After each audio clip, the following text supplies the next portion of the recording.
मीरपुर नाम के शहर में तेजस अपनी पत्नी नीरू के साथ रहता था। पति पत्नी दोनों ही नौकरी करते थे। एक दिन तेजस गांव अपनी माँ के पास फोन करता है। हेलो, प्रणाम माँ। जीते रहो माँ, तुम दादी बनने वाली हो हैं? अरे वाह, ठीक है बेटा, मैं कल ही आती हूँ। जब माँ जी शहर पहुंची तो बेटे बहू ने बहुत अच्छे से स्वागत किया। लीजिए माँ जी, चाय। अरे गर्मा गर्म पकोड़े ले आओ माँ के लिए। नीरू रसोई में गई और 2 मिनट में ही पकोड़े ले आई। जी ये लीजिए। बहू जादू से बनाए हैं क्या? अभी तो रसोई में गई थी। यम्मी। माँ जी, शीला रसोई में पकोड़े तल रही है, मैं बस लेकर आई। हे भगवान, मेरा धर्म भ्रष्ट कर दिया तूने। अब तो गंगा जल से शुद्धिकरण करना होगा। दूसरे दिन, माँ जी मैंने नाश्ता बना दिया है, ऑफिस जा रही हूँ। पर अभी तो घर का सारा काम पड़ा है। शीला आती ही होगी, झाड़ू पोछा बर्तन कपड़े वो सब कर लेगी। हमारे जमाने में घर का सारा काम हम ही करते थे। जी माँ जी, आप बहुत होशियार हैं, मैं घर ऑफिस दोनों नहीं संभाल पाती। तो जरूरत क्या है घर से बाहर जाकर चाकरी करने की?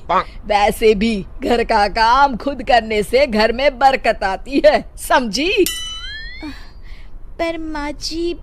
पर वर कुछ नहीं, इस महीने की पगार मिले फिर ऑफिस बंद। हाँ। रात को नीरू तेजस से कहती है, सुनिए जी, माँ जी बोल रही थी कि मैं नौकरी छोड़ दूं। वैसे ठीक ही तो है, अभी तुम्हें आराम की जरूरत है। फिर भी आराम कहाँ, शीला को छुड़ाने के लिए बोल रही थी। तो अब 24 घंटे में मुझे घर पर मन नहीं लगेगा। अगले दिन जब दोनों ऑफिस के लिए निकल रहे थे, मेरी तो कोई कीमत ही नहीं है इस घर में।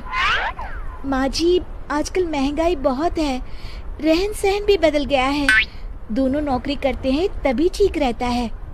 अच्छा, तू कहना क्या चाहती है? मेरा बेटा तुझे बिठा के खिला नहीं सकता? तू ही इस घर का खर्च चला रही है, हैं? नहीं माँ जी, मेरा वो मतलब नहीं था।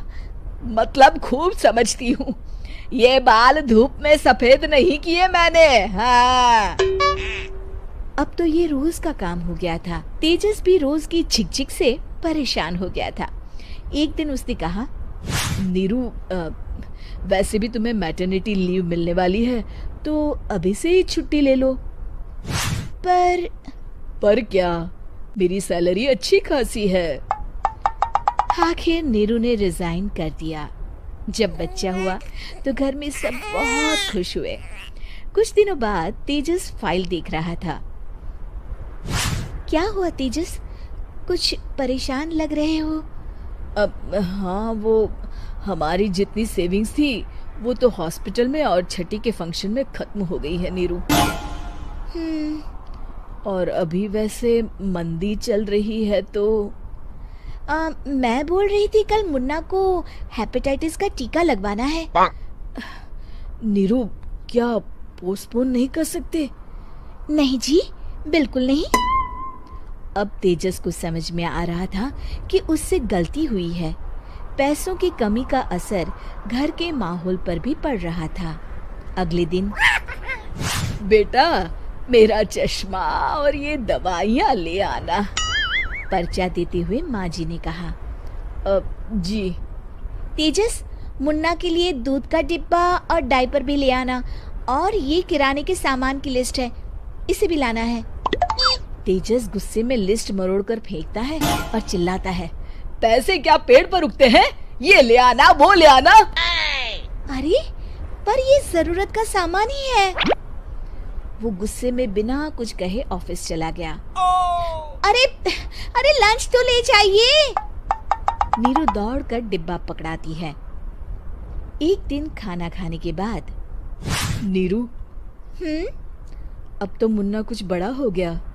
तो अब तुम वापस, पर इस रिसेशन में जॉब मिलना बहुत मुश्किल है। ट्राई तो करो। फिर मुन्ना? माँ जी है ना, और एक फुल टाइम मेड भी लगा लेंगे। पर माँ जी, उन्हें तो पसंद नहीं। तभी माँ जी वहाँ आ जाती है और प्यार से नीरू के सर पर हाथ फेरते हुए बोलती है, अब मेरी समझ में आ गया बहू, पहले के और अब के समय में अंतर है। तुम काम शुरू करो, मुन्ना की जिम्मेदारी मेरी। मेरी प्यारी माँ जी। ये कहकर नीरू उनके गले लग गई। शिक्षा, परिवर्तन संसार का नियम है, हमें भी समय के साथ चलना चाहिए। उम्मीद है कि आपको हमारी ये कहानी पसंद आई होगी।